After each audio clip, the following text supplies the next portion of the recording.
I'm the kind of guy, because I'm military, I did the Cortez thing and I burned my ships.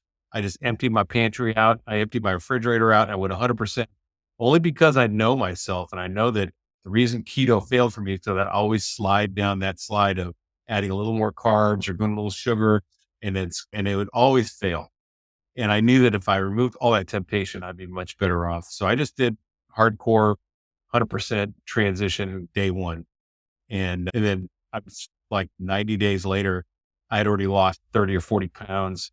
I had changed my mental health. Everything had changed. My allergies went away. My aches went away. So many things happened so rapidly that I wish I would have journaled, to tell you the truth, but I didn't. Mm. So much changed. Rabbi, here as always to meet, pray, and love. And I am here again with the Carnivore Soldier, Larry, one of my teachers, one of my heroes, somebody who has just taught me a lot and has an incredible way of explaining the carnivore diet. And what I truly admire about Larry, and you'll see this as we talk, is his mission focus coming from the army, coming from a life of service. He is using the carnivore diet as a way to serve others. And that to me is one of its great benefits. It's not just about losing weight. It's not just about feeling better. Those are all great, but it's about really saving lives. And so, Larry, can you tell me your carnivore story? How did you get into it? How did you discover it? And how did you become the carnivore soldier? Sure. So thanks for those kind words, by the way. All I did was found a great way to improve my life and then shared it on video with people. That's all I've done. It's nothing earth shattering or groundbreaking. I just had so much radical change in my life that I felt the need to share it. And I'm glad I jumped on it and I was able to contribute to your journey. But that's the whole idea behind my channel. How I found it was Dante Fregno. I was actually 280 pounds. It was March of last year. And so I'm a little over a year into my journey now. And I was over 280 pounds. I was sitting on the couch. I'm 6'3", so I could carry that weight okay, but I was definitely out of shape. Had no motivation, no energy. I was not sleeping well. I was depressed a lot of time, a lot of anxiety. I had bought a Jeep and I was looking for parts for a Jeep because I'm a Jeeper. And I saw this YouTube video. I was checking out YouTube videos for modifications you could do this year model Jeep. And I saw a video pop up. It was Dante Fregno. And it was like his 183 days of lion diet or something crazy. And I'm like, what's this? And I watched this guy transform in 180 days and become a different person, literally before my eyes. And I thought, okay. And he wasn't selling anything. So I was intrigued. But then I thought, that's a really old video. It was like, I don't know, 4 years old, 5 years old, something like that. So I'm like, let me see what it looks like now. I went and looked at it. And again, he shaved his head, but he was going bald anyway. So other than that, he looked the same, but completely different. Like he was a different person. It was still him, but his demeanor, his cadence, the way he carried himself, his attitude, everything had changed, everything. And I was like, wow, that's pretty impressive. So I thought I better look into this carnivore diet thing. And I searched for carnivore diet and up Dr. Berry comes up. And I remember Dr. Berry from keto. So when I was active duty in the military, I would do keto diets before I'd go to military schools to get ready for PT tests and to make sure I could maximize my fitness and lose weight. Cause I knew it worked. I just couldn't, it wasn't sustainable for me, but I could at least do it for months getting ready for school if I was on mission. And so I knew that Dr. Berry was reputable because I tracked him when I was doing keto. I saw that he had switched to carnivore and I was like, okay, that gave instant legitimacy to it in my mind. And then of course I found the other doctors, Dr. Chafee, Dr. Baker, Dr. Kiltz, and all these guys. And there's many more, but these guys were the main ones I saw. And I was like, okay, I just went down the rabbit hole and started watching videos nonstop and wanting what they showed would happen on this diet in my life. So I'm the kind of guy, because I'm military, I did the Cortez thing and I burned my ships. I just emptied my pantry out. I emptied my refrigerator out. And I went 100% only because I know myself. And I know that the reason keto failed for me is so that I always slide down that slide of adding a little more carbs or going a little sugar. And it would always fail. And I knew that if I removed all that temptation, I'd be much better off. So I just did hardcore 100% transition day one. And then I was like 90 days later, I had already lost 30 or 40 pounds. I had changed my mental health. Everything had changed. My allergies went away. My aches went away. So many things happened so rapidly that I wish I would have journaled, to tell you the truth, but I didn't. Mm. So much changed that not only did I want to continue down this road, because after I had decided after 90 days, I was going to reevaluate, but I also decided I need to share this, and doing a video channel seemed the easiest way. So I just started a video channel, and that was August. So March to August, I just enjoyed all these great hits. And then I think it was August 7th was my first carnivore video. And it was pretty rough. It's when you first start out, your videos are rough, but information was accurate. And I was just logging things that I found for myself that worked for me and how to do the carnivore.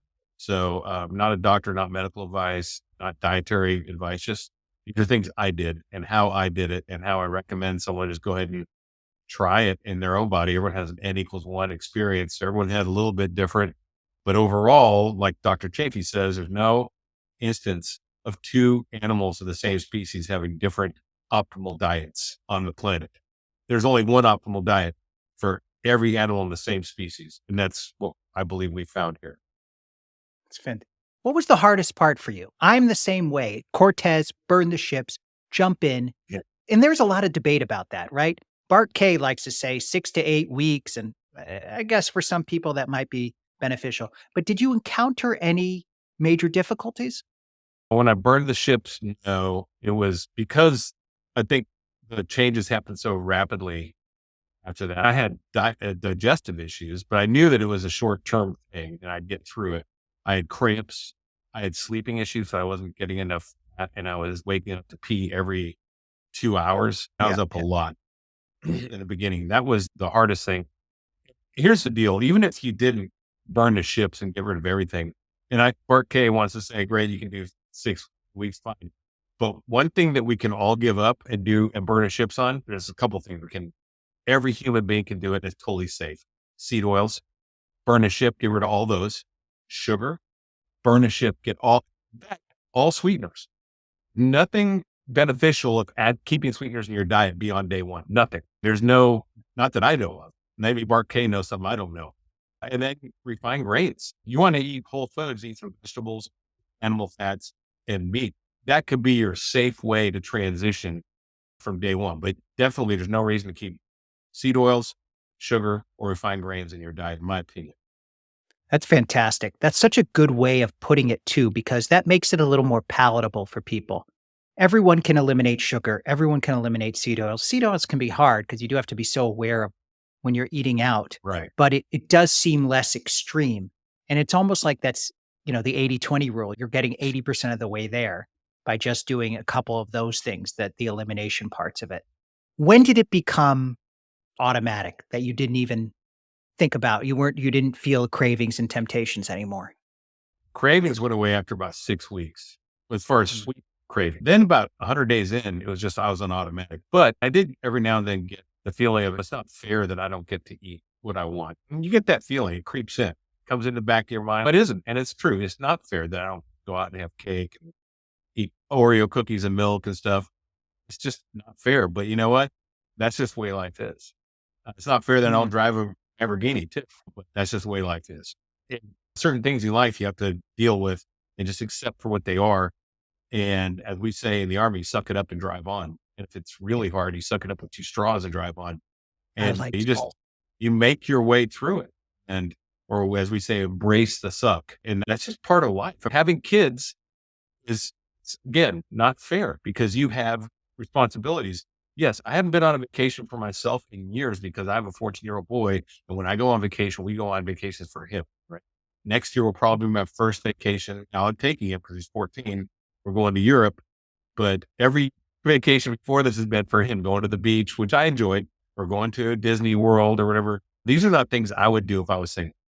I can tell Of you right now. course. And it's not fair, but it's part of life. And so if you want to have excellent health, you want to be, I'm 58 and I feel like I'm in my 30s.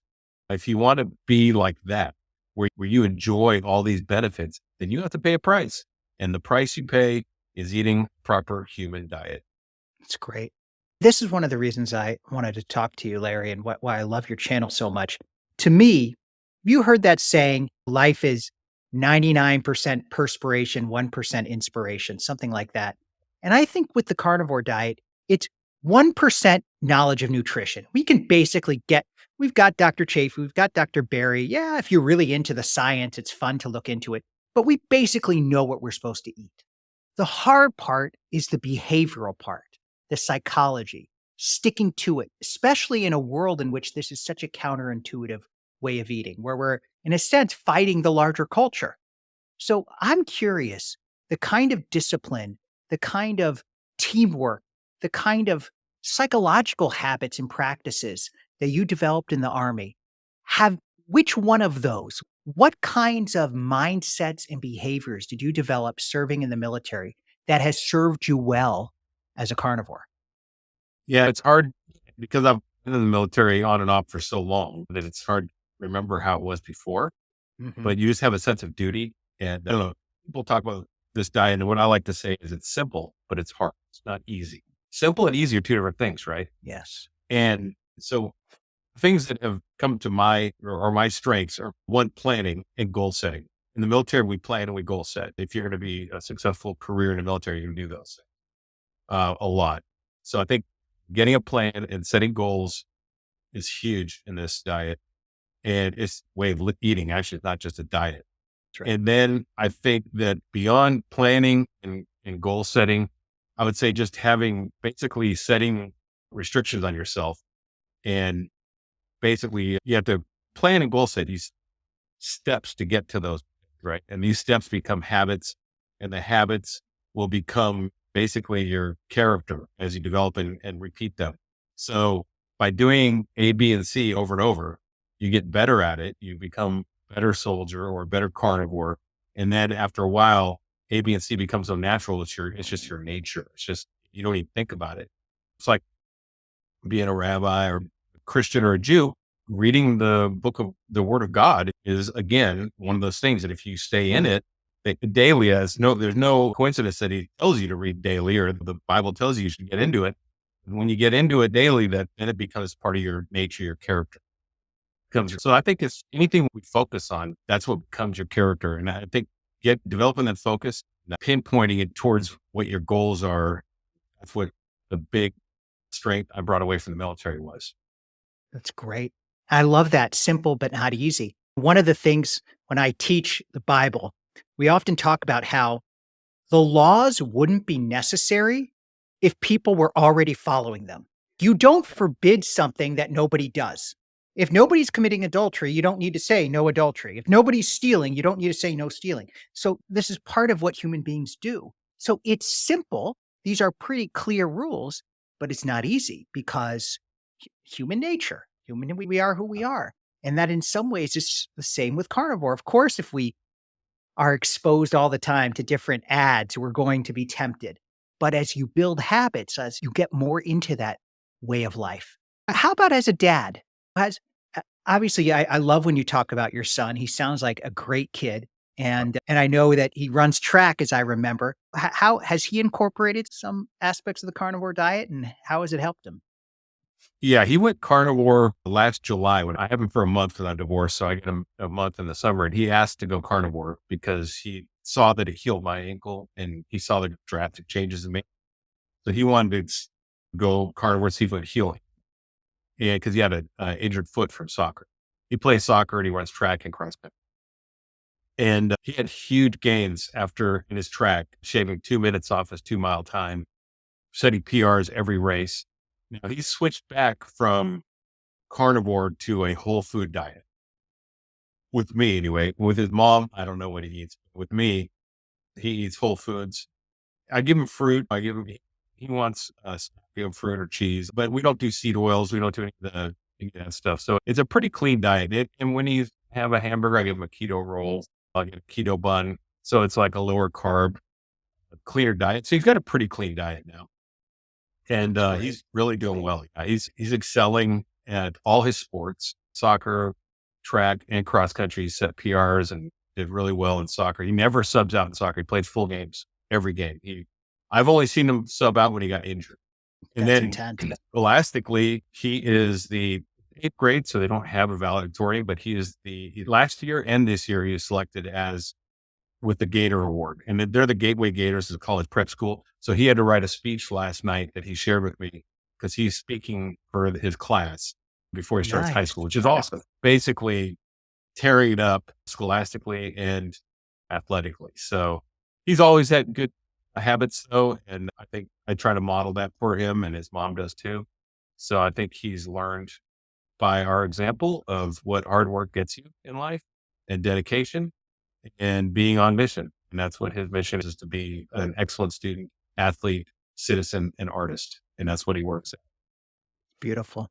Talk about your mission, the carnivore influencer. Obviously, you have a day job and got to make a living. We all do, but you have a very specific mission in your channel, in your work, in the relationships you've built. I know you've talked about it some on your channel, but what are you trying to do in spreading the carnivore message, especially among soldiers and veterans?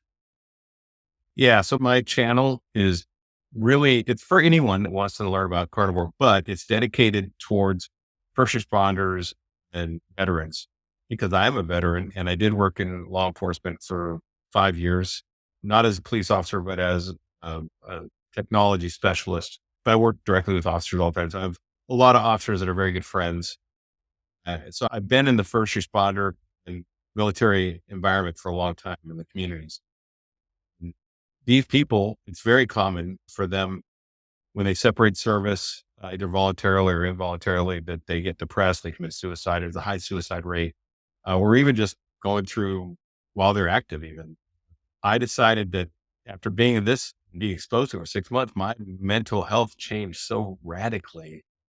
And I no longer had down days. I didn't have anxiety, went away, depression gone, stress way lower than it was or easier to manage.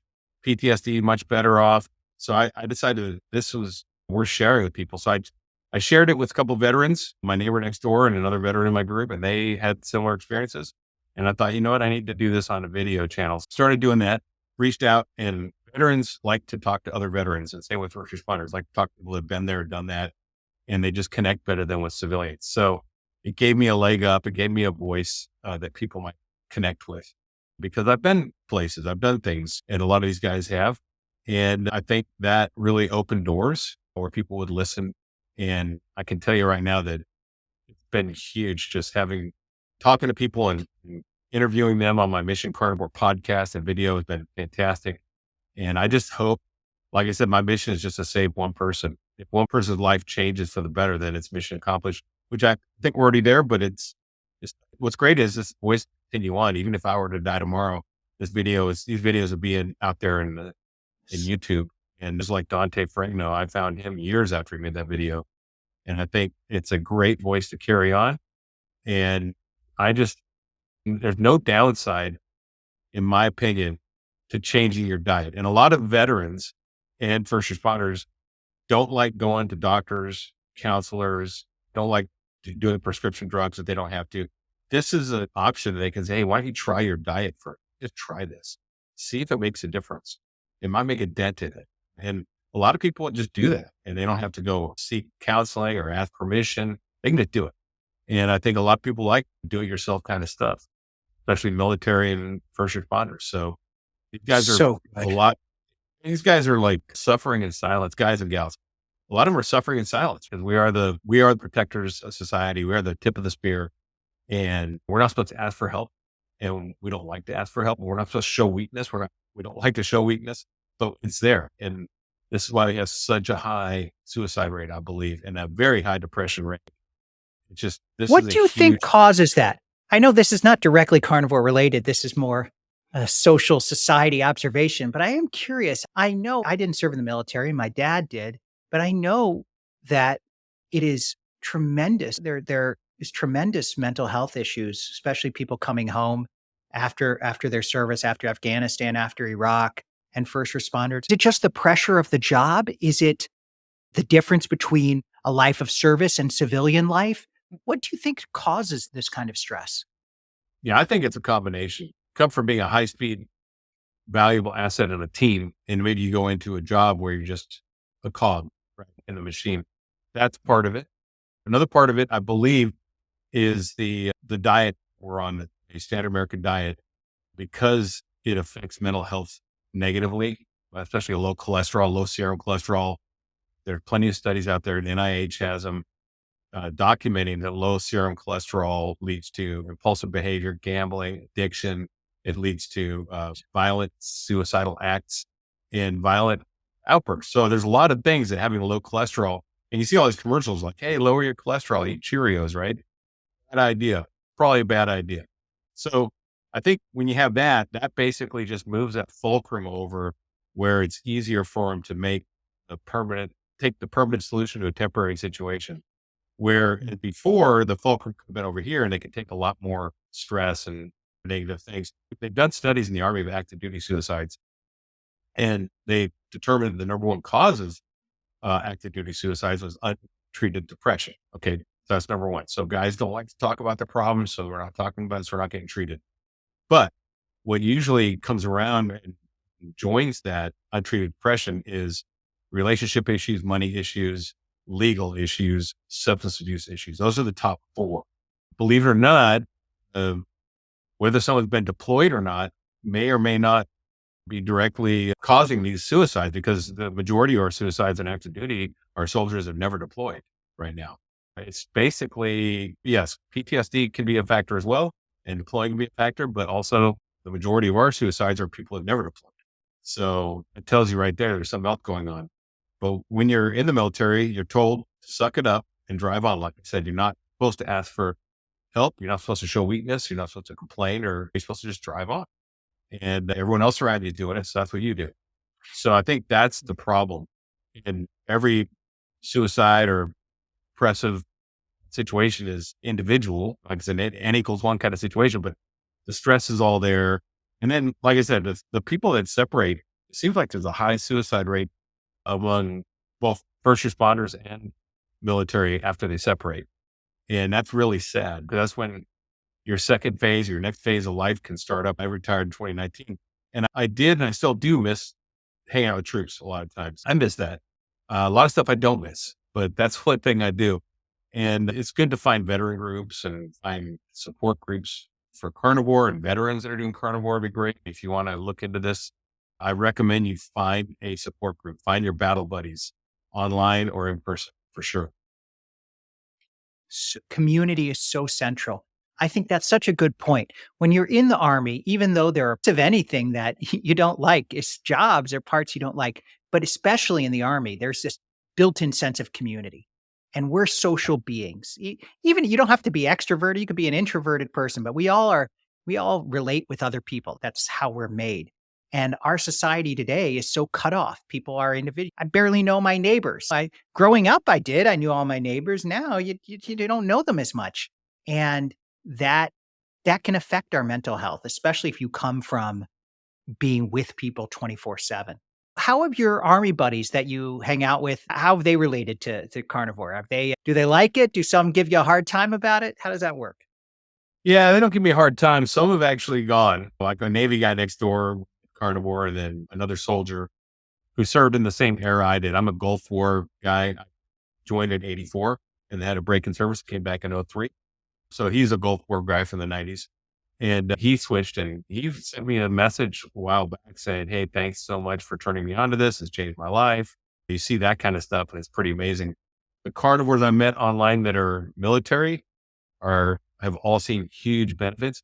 Now, some of the active duty guys were the carnivores that I know, or the non-carnivore soldiers, I'm sorry, and military veterans. Yeah, some will give me a little hard time, but they haven't looked into it. So obviously, because when they say stuff like, "What cholesterol?" Like, whatever, who cares? Most of them are pretty much hands off, like, whatever works for you is great, fine. I'm glad it's working for you, kind of thing. That's the way they feel, and but they know that I'm here and that I'm carnivore. So if they, down the road, it might they might make that decision to say, "Hey, I need to check this thing out," and they know I'm here and I've got this carnivore channel, so they can always go check it out later. It's fantastic. One of your most recent in one of the live discussions that I was listening to you, you talked about carnivore as a force multiplier. I love analogy. That was really talk about that a little bit. Talk about this is one of the benefits. How is carnivore a force multiplier in your life? Yeah, I think that because you're basically, when you go carnivore, your mind, your motivation levels, energy levels, your physical capabilities all go up at the same time, which is crazy. So every aspect of your ability goes up. So it's like a force multiplier. You can become much more productive. Your sleep is better quality sleep, so you don't sleep as much. So you're up earlier, you're just doing stuff. You can change directions. You start planning for a future you didn't have. That's what I'm doing now. When I was that guy on the couch back in March of 2022 or 2023, yeah, 20 last year, 2023 on the couch, I didn't have plans for a future. I just had plans for gradual slope down to death. That's the plan, and just hold on as long as I can. But now I'm looking at buying rental properties, and I'm looking writing a book and doing so much energy, so much to harness and to apply your life. Traveling to Europe, that was never on the radar with my son before. I would never had plans to do anything but just like easy vacations. And I thought this would be hard, but it'll be super rewarding. And I'm really looking forward to it. Plus, I have a lot of carnivore friends out there now. So I have friends in Europe to visit, and it's going to be really exciting. So yeah, it is. If you try it and put it in your life at like 90 to 100 days, after that, you'll see what I mean. You'll have so much energy like you do. You started this YouTube channel. It's probably never on your radar to have a YouTube channel. Mine wasn't, for sure. It's not something I wanted to do, but I just decided I had to do it because I had all this energy and I needed to channel it and move it in a positive direction. So definitely it's a force multiplier. Yeah. Do you see carnivore? You've got a good pulse about what's happening in the world. Hear that. Do you see carnivore growing, becoming, I get probably not mainstream, but do you see it growing in the same way that keto's grown and it becoming at least one of the diets or one of the ways of life that's out there and that more and more people will grab onto? It's funny because carnivore is a keto diet, right? It's a ketogenic diet. In fact, I'm going to Extreme. KetoCon, which is coming up, which is Hack Your Health. They changed the name from KetoCon to Hack Your Health. So it's more inclusive, but it is a stricter form of ketogenic. But yes, I see it growing, but the problem is we won't see the explosion we saw like with keto. I don't think it's because there's no money to be made. Anyone, Mhm. there's no thing to blow into to track your ketones. There's no diet to prescribe to cookbooks, even because there's so little you eat. There's a couple different things: steaks, burgers, eggs, bacon. BBB&E is super easy. I can't imagine, and you're not looking for variety after a while. When you get over 100 days, you're just looking to eat the same thing, and it's what I like to say is like going to the gas station. You're just getting fuel, right? You don't pack the Yeah, whole I love family. that. Yeah, you don't pack the whole family and say, "Hey, let's go drive to the gas station, guys, and watch me put gas in." And they can all stand around while you pump gas. That's not an activity you do for entertainment. It's something you do before you go somewhere for entertainment. You go get gas. Typically, dad does it alone, comes back, loads the family up, and then go out to the entertainment. And so you're eating carnivore, you're fueling. And what you're doing is trying to get through your meal really quick so you can go do something more fun. And yeah, the meal can still be satisfying, so it tastes good, but it's not the point of interest that it was before, right? It's definitely not the point of interest. The point of interest is going to the museum, going to the beach, going for a hike, whatever it is, going to a movie. That's the point of interest. The point of interest is not sitting down at a restaurant, right? It's very rare that I go to restaurants at all anymore. I don't know about you, but it's just, I don't find any satisfaction. In fact, I think it's a scam and a ripoff that Oh, you're going to pay all that I money pay for this low quality I gotta food. eat 2 steaks if I'm at a restaurant, and they're just to eat one just to get what I would have 1 steak at home, so it's already overpriced, and then I gotta get 2 of them. It's ridiculous. If barbecue is the one thing in Texas that I would argue is the thing that I do go out to. I find that's a good value because to make a brisket takes 10 hours, 12 hours. Uh, and I love smoked brisket. So I'll go get Oh, the barbecue. best. The smoked brisket will be worth me getting. I'll get the fatty stuff. But that's the one thing I do go out on a regular basis for. Now, my son, because I was saying he got the Gator Award, so he's gonna be like the valedictorian for 8th grade, whatever. He's doing that speech thing. I took him to his favorite restaurant this weekend. We went to a Tex-Mex restaurant. I just had fajita beef, and he Okay. had his burrito with bean. He had a bean and cheese burrito, like or whatever. Mhm. kids are much more resilient than we are. And Yeah. really my goal is to limit his exposure to linoleic acid omega-6, right? So that as long as I limit that, I think he's going to be fine, which he is. He's not exhibiting problems with weight or inflammation or brain fog at all. So I think we're doing good. So anyway, yeah, restaurants, It's I don't good. do it other than barbecue. And if you're coming to KetoCon, barbecue for sure. Get some fatty brisket, or they call it extra moist brisket. Are there good places where they don't use any sauces? Is that possible to find Yeah, that? yeah. The sauces are not typically used on brisket. Brisket is a smoke. Excellent. Usually, just they put pepper and salt on it, and they smoke it. Fine. Sesame pepper, but I'm good with that. And then they basically pat it down like a rub on the brisket, and then they smoke it for 10, 12 hours Mm. and until it's falling apart. And it's really good. So if you have to put sauce in your barbecue in Texas, it's probably bad barbecue. Most barbecue, you Sure. don't need sauce if it's good. That's so good. Larry, final question. I think something you can provide some great insight. What do you advise people to do, and what do you do if you feel off mission? Sometimes, no matter how long we've been carnivores, maybe we're going through a particularly stressful period of life. Maybe we're just not getting enough sleep. And I just had to get an appendectomy. Now it was fine. I dealt with the hospital food, whatever. But there are always times when life isn't going ideally and you feel tempted to move away from carnivore. What can keep us on mission? What do you advise? Basically, having that why, you have to develop that why and make sure it's big enough. And I like to tell people, like, you've heard of my escrow check example, but basically, if someone says, I could never do X, I could never go without coffee, I could never get rid of, stop eating vegetables.